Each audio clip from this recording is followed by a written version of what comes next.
Assalamualaikum warahmatullahi wabarakatuh. Perkenalkan, kami dari kelompok 10 yang beranggotakan Gina Khairina dan saya sendiri Sherly Aulia Damayanti. Di sini kami ingin menjelaskan materi mengenai teori kepribadian Carl Rogers. Baik, langsung saja. Di sini ada biografi Carl Rogers.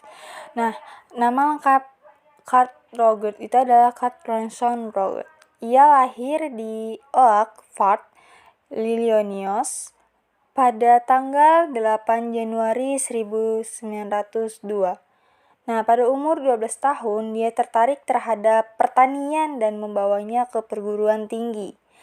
Ia menyelesaikan pelajaran di University of Wisconsin pada tahun 1924. Rogers lalu masuk Union Theological College of Columbia. Nah, di sana Rogers mendapat pandangan yang liberal dan filsafat mengenai agama. Kemudian pindah ke Teachers College of Columbia. Di sana Rogers terpengaruh oleh filsafat John Dewey serta mengenal psikologi klinis dengan bimbingan L. Hollywood. Nah, Rogers mendapat gelar MA pada tahun 1928 dan doktor pada tahun 1931 di Columbia.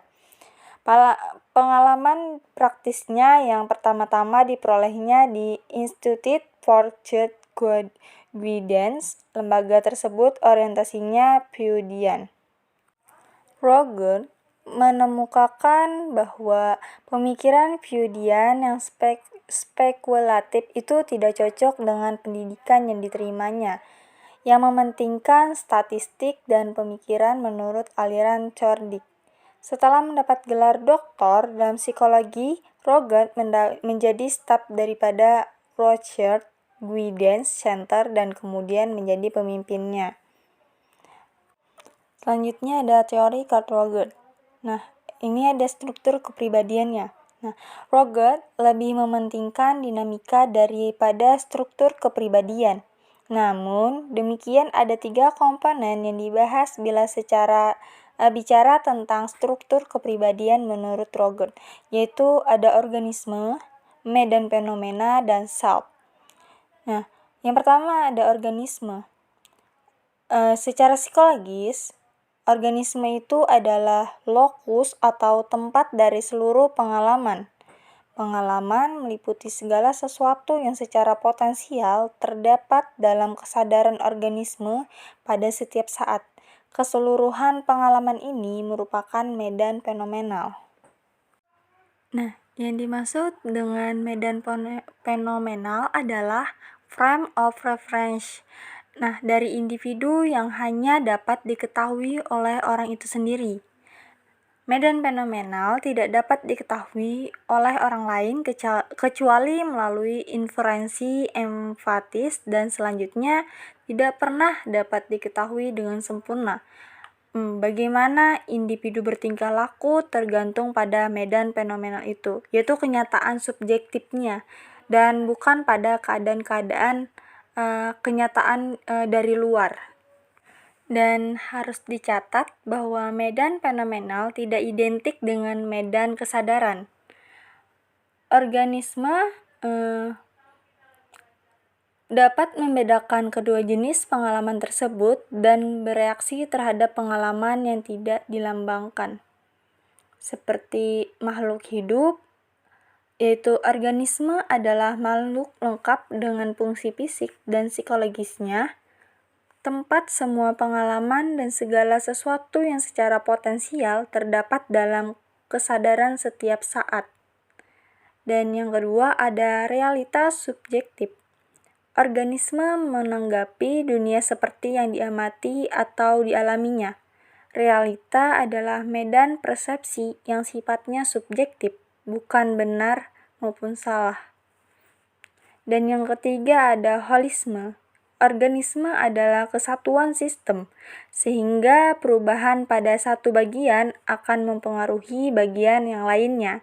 Setiap perubahan memiliki makna pribadi atau untuk bertujuan, yakni mengaktualisasi, mempertahankan, dan mengembangkan diri.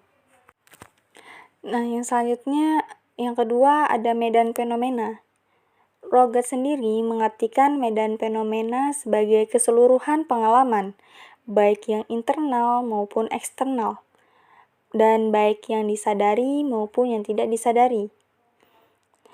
Nah, medan fenomena sendiri merupakan seluruh dari pengalaman pribadi diri seseorang untuk sepanjang hidupnya. Yang ketiga ada self. Lama-kelamaan, sebagian dari medan fenomena ini menjadi terpisah. Inilah yang disebut sebagai diri atau konsep diri. Self merupakan konsep pokok dari teori kepribadian Roget, yang intinya yang berisi ada terbentuk melalui medan fenomena dan melalui introjeksi nilai-nilai yang tertentu dan bersifat integral dan konsisten. Menganggap pengalaman yang tak sesuai dengan struktur self sebagai ancaman dan dapat berubah karena kematangan dan belajar. Selanjutnya ada dinamika kepribadian Carl Rogers. Menurut Roget, organisme memiliki satu motivasi utama, yaitu kecenderungan untuk aktualisasi diri, dan tujuan utama hidup manusia adalah untuk menjadi manusia yang bisa mengaktualisasikan diri. Dapat diartikan sebagai motivasi yang menyatu dalam setiap makhluk hidup yang bertujuan mengembangkan seluruh potensi-potensinya sebaik mungkin. Nah, pada dasarnya manusia memiliki dua kebutuhan utama, yang kebutuhannya untuk penghargaan positif, baik dari orang lain maupun diri sendiri. Roger percaya bahwa manusia memiliki satu motivasi dasar, yaitu kecenderungan untuk mengaktualisasikan diri. Nah, kecenderungan ini adalah keinginan untuk memenuhi potensi yang dimiliki dan mencapai tahap yaitu human beingness yang setinggi-tingginya. Manusia ditakdirkan untuk berkembang dengan cara-cara yang berbeda sesuai dengan kepribadian manusianya sendiri-sendiri. Proses penilaiannya bawah sadar memandu manusia untuk mencapai potensi yang manusia itu miliki sendiri. Roget juga percaya bahwa manusia pada dasarnya baik hati dan kreatif. Menurut Roget, organisme mengaktualisasi dirinya menurut garis-garis yang diletakkan oleh hereditas. Nah, ketika organisme itu matang, maka ia akan makin berdiferensiasi, yaitu makin luas, makin otonom, dan makin matang dalam bersosialisasi. Roget menyatakan bahwa pada dasarnya tingkah laku adalah usaha organisme yang terarah, yaitu tujuannya untuk memuaskan kebutuhan-kebutuhannya sebagaimana yang dialami dalam medan, sebagaimana medan itu dipersepsikan. Tujuannya agar manusia mampu untuk membedakan antara perilaku yang progresif, yaitu perilaku yang mengarahkan pada aktualisasi diri, dan perilaku yang regresif, yaitu perilaku yang mengalami pada tercapainya aktualisasi diri. Manusia harus memilih dan mampu membedakan mana yang regresif dan yang mana untuk progresif dan menuju aktualisasi diri. Yang kedua ada perkembangan kepribadian teori Carl Rogers. Roget tidak memfokuskan diri untuk mempelajari tahap pertumbuhan dan perkembangan kepribadian. Namun, dia lebih tertarik untuk meneliti dengan cara yang lain, yaitu dengan bagaimana evaluasi dapat menuntun untuk membedakan antara pengalaman dan apa yang orang persepsikan tentang pengalaman itu sendiri. Contohnya, Contoh sederhananya itu dapat dilihat misalnya seorang gadis kecil yang memiliki konsep diri bahwa ia seorang gadis yang baik sangat dicintai oleh orang tuanya dan terpesona dengan kereta api, kemudian mengungkapkan pada orang tuanya bahwa ia ingin menjadi insinyur mesin dan akhirnya menjadi kepala stasiun kereta api. Dan orang tua gadis tersebut sangat tradisional, istilahnya kuno, bahkan tidak mengizinkan untuk memilih pekerjaan yang diperuntukkan oleh laki-laki, karena menurut orang tuanya si perempuan tadi, kereta api menjadi insinyur mesin itu pekerjaan untuk laki-laki. Dan hasilnya gadis tersebut mengubah konsep dirinya.